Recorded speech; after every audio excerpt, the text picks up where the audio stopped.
हरिद्वार से बड़ी खबर मिल रही है, जहां पर खानपुर में हुए उपद्रव के मामले में पुलिस ने बड़ी कार्रवाई की है। खानपुर विधायक उमेश कुमार पर केस दर्ज किया गया।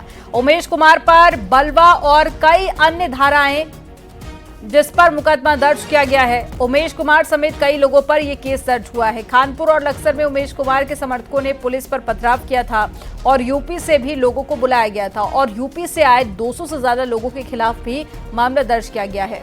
बड़ी खबर आपको बता रहे हैं, तस्वीरें भी आपको दिखा रहे हैं जब पुलिस पर पथराव किया गया था। अब मामला दर्ज कर लिया गया है। जानकारी ये भी मिल रही है कि यूपी से भी 200 लोगों को बुलवाया गया था और पुलिस ने उन 200 लोगों पर भी FIR दर्ज कर ली है।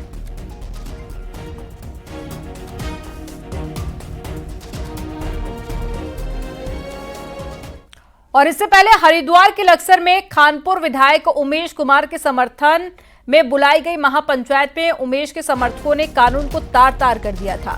उमेश कुमार के समर्थकों ने यहां खासा उपद्रव किया और पुलिस के रोके जाने पर विधायक समर्थकों ने पुलिस पर भी पथराव किया, जिसके बाद में पुलिस ने लाठियां भांजकर भीड़ को दौड़ाया। लक्सर स्थित विधायक उमेश कुमार के ऑफिस पर ब्राह्मण संगठन और अन्य संगठनों के द्वारा महापंचायत का आह्वान किया गया। देहरादून पुलिस ने विधायक उमेश कुमार को महापंचायत में पहुंचने से पहले ही हिरासत में ले लिया था। हालांकि विधायक के समर्थक लक्सर में जुटना शुरू हो गए थे। इस दौरान लक्सर की ओर आ रहे कुछ उपद्रवियों ने गोवर्धनपुर पुलिस चौकी के पास में पुलिस पर पथराव किया, जिस पर पुलिस ने भीड़ को तितर-बितर कर दिया।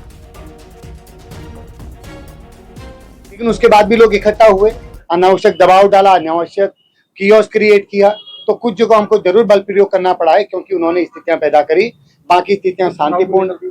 पथराव चूंकि हाँ एक जगह हुआ था, उनको जब उन्होंने बल प्रयोग हमारे द्वारा हुआ है, उसके बाद जब उन्होंने पथराव किया तो जो लीगल कार्रवाई वो की गई और आगे भी उसमें हम सख्त लीगल कार्रवाई करेंगे।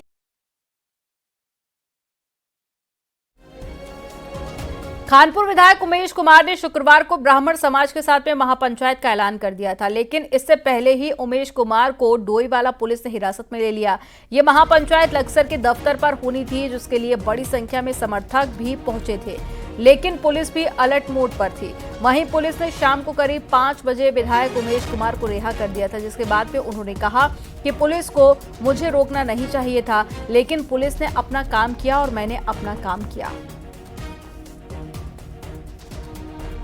स्थिति ये है कि ठीक है, पुलिस ने अगर शांति व्यवस्था बनाए रखने के लिए हमारी गिरफ्तारी की है तो हम उसका विरोध कर रहे हैं क्योंकि गलत है।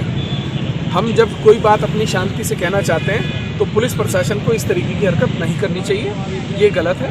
लेकिन जो भी है वो अपना काम कर रहे हैं, हम अपना काम कर रहे हैं।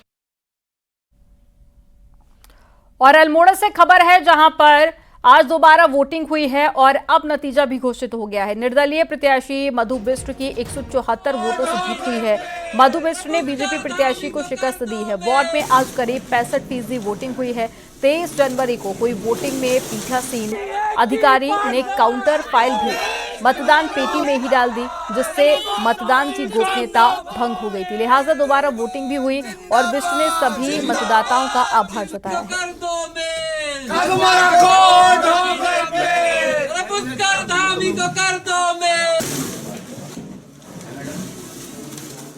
अभी तो मैं बहुत खुश हूँ। जनता ने मेरा पूरा साथ दिया है, उनको पता चल गया सत्य की कैसे जीत होती है। अभी मुझे सारी अपनी सम्मानित जनता को बहुत बहुत बहुत धन्यवाद कहना चाहती हूँ। मैं हमेशा उनकी ऋणी रहूंगी। उत्तराखंड के मुख्यमंत्री दिल्ली में बीजेपी प्रत्याशियों के लिए प्रचार कर रहे हैं। बीजेपी के स्टार प्रचारक सीएम धामी ने आज भी कई जगह पर चुनावी सभाएं की और लोगों से बीजेपी को वोट देने की अपील की। दिल्ली के मोती नगर में बीजेपी प्रत्याशी हरीश खुराना के लिए सीएम पुष्कर सिंह धामी ने प्रचार किया और इस दौरान सीएम धामी ने सभा में मौजूद लोगों से दिल्ली में पानी की समस्या को लेकर पूछा। सीएम धामी ने केजरीवाल को फर्जी बाल कहकर भी संबोधित किया और कहा कि बीजेपी सरकार बनने पर पानी की समस्या को दूर किया जाएगा। आपको बता दें कि दिल्ली में बड़ी संख्या में उत्तराखंड मूल के वोटर्स हैं। आज दिल्ली में 40% पानी लोगों को बाहर से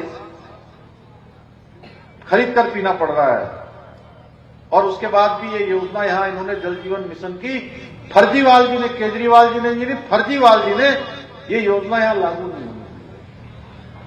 आप ही बताइए, दिल्ली में अभी हरीश जी पूछ रहे थे तो आप लोग संकोच क्यों कर रहे थे? पानी की समस्या नहीं है क्या यहां? अरे तो ये हरीश जी को आप वोट भी देने वाले हो, आप इनके समर्थन के लिए भी आए हो, इनको जोर से बताओ ना। ये पूछ रहे थे पानी की समस्या तो है ना यहाँ। इस बार का बजट सत्र देहरादून में होगा या गैरसैंण में, यह अभी साफ नहीं है। पर स्पीकर संसदीय कार्य मंत्री के अलग अलग रुख के बाद में विपक्ष हमलावर है, तो अब सबकी निगाहें मुख्यमंत्री के फैसले पर टिकी हैं कि आखिर में वो क्या फैसला लेते हैं। आपको इसी से जुड़ी रिपोर्ट दिखाते हैं।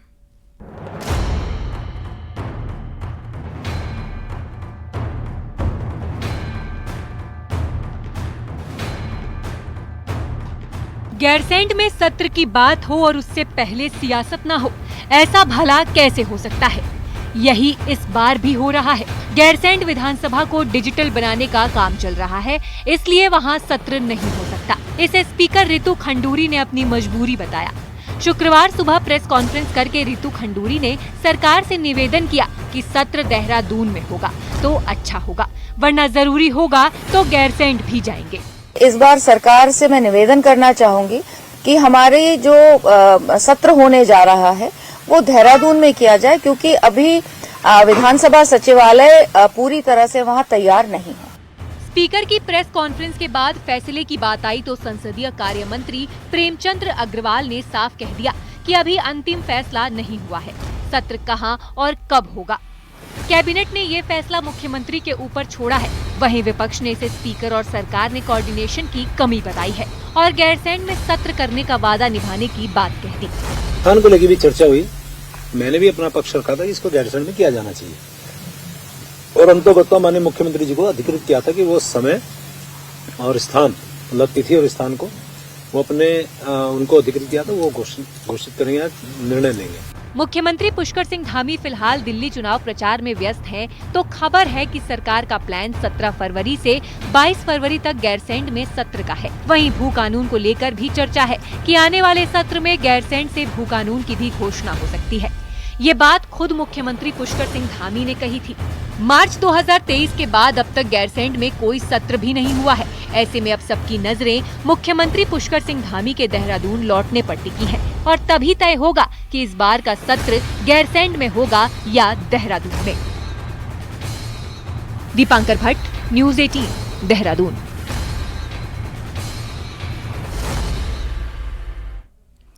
हरिद्वार जिला अस्पताल में संविदा पर कार्यरत एक डॉक्टर की हत्या हो गई। मृतक डॉक्टर गोपाल गुप्ता का शव बहादुराबाद थाना क्षेत्र में गंग नहर के पास में पड़ा हुआ मिला। सूचना मिलने पर पहुंची पुलिस ने शव को पोस्टमार्टम के लिए भेज दिया। फॉरेंसिक की टीम ने भी मौके से कई सबूत जुटाए हैं। प्रथम दृष्टया गला घोटकर हत्या किए जाने की आशंका जताई जा रही है। 37 वर्षीय मृतक डॉक्टर गोपाल गुप्ता लक्सर के रहने वाले थे और हत्या क्यों और किसने की है, पुलिस इसकी जांच पड़ताल कर रही है। ये बहादुराबाद थाना क्षेत्र में एक साउथ हुआ है जिसकी पहचान अभी नहीं हो पाई है। प्रथम दृष्टया स्ट्रैंगुलेशन का केस हमें लग रहा है, अभी इसको पीएम के लिए भेजा जा रहा है। आइडेंटिफिकेशन अभी इसका नहीं हो पाया है, तो इसके आइडेंटिफिकेशन का और पीएम रिपोर्ट के बाद जो आवश्यक कार्रवाई है उसके लिए हम लोग करेंगे। कैबिनेट मंत्री गणेश जोशी ने आज अपना जन्मदिन खास तरीके से मनाया। गणेश जोशी ने बच्चों के साथ में बर्थडे मनाया और बच्चों के साथ ही केक काटकर उन्हें गिफ्ट भी दिया। गणेश जोशी ने कहा कि उन्होंने गरीबी को करीबी से देखा है और इसीलिए मैं जन्मदिन पर बच्चों के साथ में रहना चाहता था। गणेश जोशी ने कहा कि जन्मदिन पर अपार प्यार और खुशी मिली, जिसके लिए सभी का उन्होंने आभार जताया। इस दौरान कई बड़े नेताओं ने भी गणेश जोशी से मुलाकात की।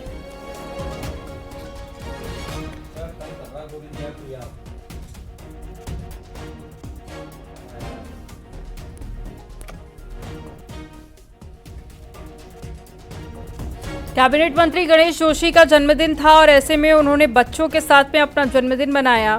तस्वीरें आपको दिखा रहे हैं। कई सारे पॉलिटिशियंस ने भी उनके साथ में आज मुलाकात दी और साथ ही जन्मदिन की उन्हें बधाई भी दी।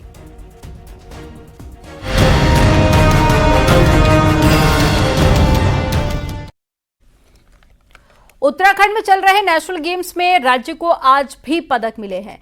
और साथ ही बीच हैंडबॉल प्रतियोगिता में उत्तराखंड को सिल्वर मेडल मिला। ऋषिकेश के शिवपुरी में हुए फाइनल मुकाबले में मैच टाई रहा है, जिसके बाद में अतिरिक्त समय में एसएससीबी की टीम ने 5-4 से मैच जीत लिया। हालांकि पूरे मैच में उत्तराखंड की टीम ने बेहतरीन प्रदर्शन किया।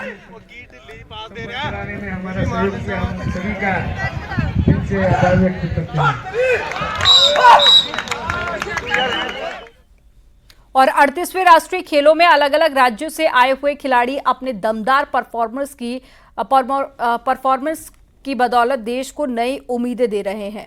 महिला वेट लिफ्टिंग इवेंट में गुरुवार को छत्तीसगढ़ छाया रहा तो शुक्रवार को मणिपुर के नाम रहा। आपको रिपोर्ट दिखाते हैं इससे जुड़ी हुई।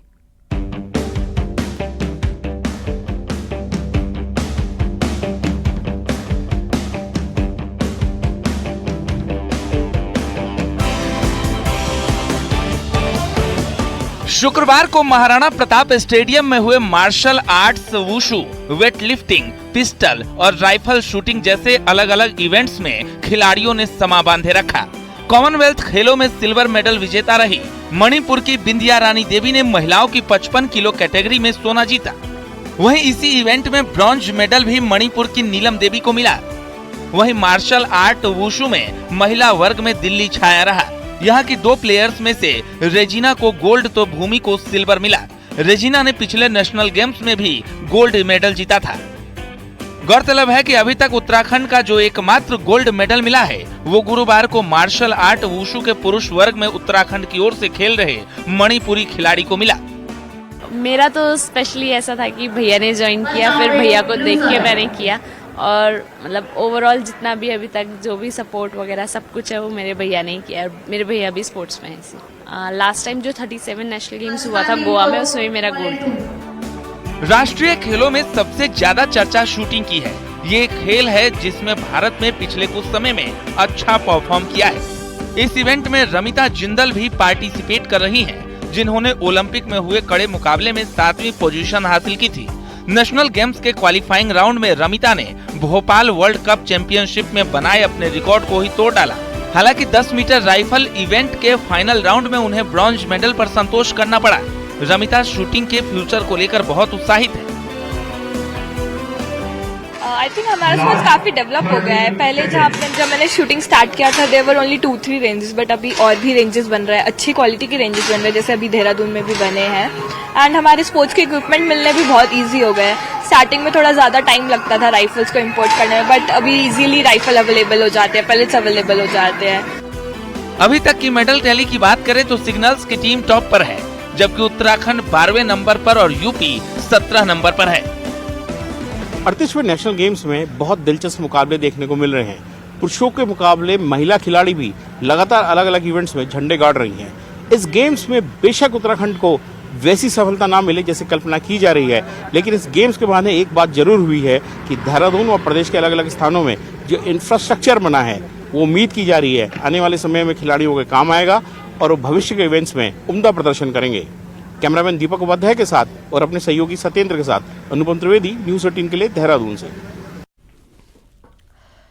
पिथौरागढ़ को बॉक्सिंग में भारत का क्यूबा कहा जाता है। यहां के कई बॉक्सरों ने देश दुनिया में पहचान बनाई है। ऐसे में राष्ट्रीय खेलों में मुक्केबाजों की भागीदारी ने इस बात को फिर से साबित कर दिया है। आलम यह है कि उत्तराखंड की बॉक्सिंग टीम में यहां के मुक्केबाजों की तूती बोल रही है। आपको रिपोर्ट दिखाते हैं।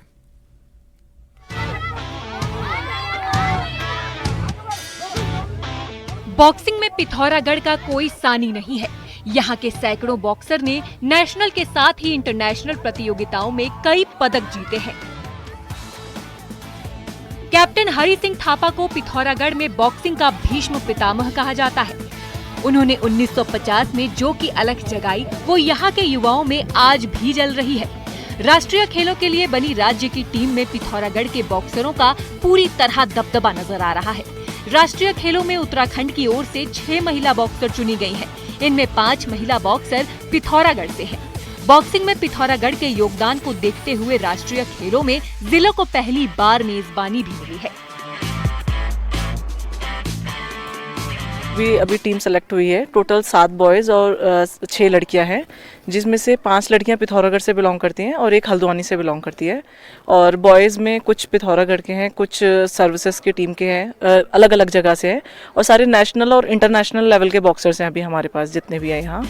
बीते एक दशक में यहाँ की लड़कियों ने बॉक्सिंग में अपना लोहा मनवाया है। यही वजह है कि राष्ट्रीय खेलों में निवेदिता, मोनिका, काजल, बबीता और आरती जैसी महिला बॉक्सरों को टीम में चुना गया है, जो नेशनल गेम्स में गोल्डन पंच जड़ने के लिए तैयार हैं। मैंने 2 बार इंटरनेशनल खेला है, जिसमें एक बार मैंने सिल्वर लिया है और एक बार मैंने ब्रॉन्ज लिया है, और अभी मेरा नेशनल गेम के लिए सिलेक्शन है, तो मेरी पूरी कोशिश रहेगी कि मैं इसमें गोल्ड लूँ और अपने स्टेट का नाम रोशन करूँ। मैंने आज से पहले काफ़ी नेशनल्स खेले हुए हैं और मेरा एक इंटरनेशनल टूर भी लगा हुआ है जिसमें मेरा ब्रॉन्ज मेडल है। और अभी तक हमने यहाँ पे नेशनल गेम्स के लिए 3 बार कैंप लग चुका है हमारा। एक मुंशारी में लगा है और 2 पिथौरागढ़ में लगा है, और हमारे सारे कोचेज़ ने हम पे बहुत मेहनत की हुई है। राष्ट्रीय खेलों में बॉक्सिंग प्रतियोगिता में पिथौरागढ़ के इन मुक्केबाजों से गोल्डन पंच की दरकार हर किसी को है। अब देखना ये है कि नेशनल गेम्स में बेहतर प्रदर्शन कर ये मुक्केबाज पिथौरागढ़ की बॉक्सिंग परंपरा को कितना आगे ले जा पाते हैं।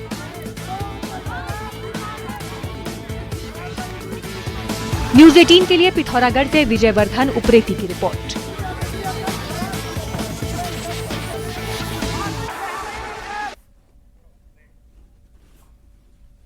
और यहाँ पर वक्त हो गया एक छोटे से ब्रेक का। आप देखते रहिए न्यूज़ 18।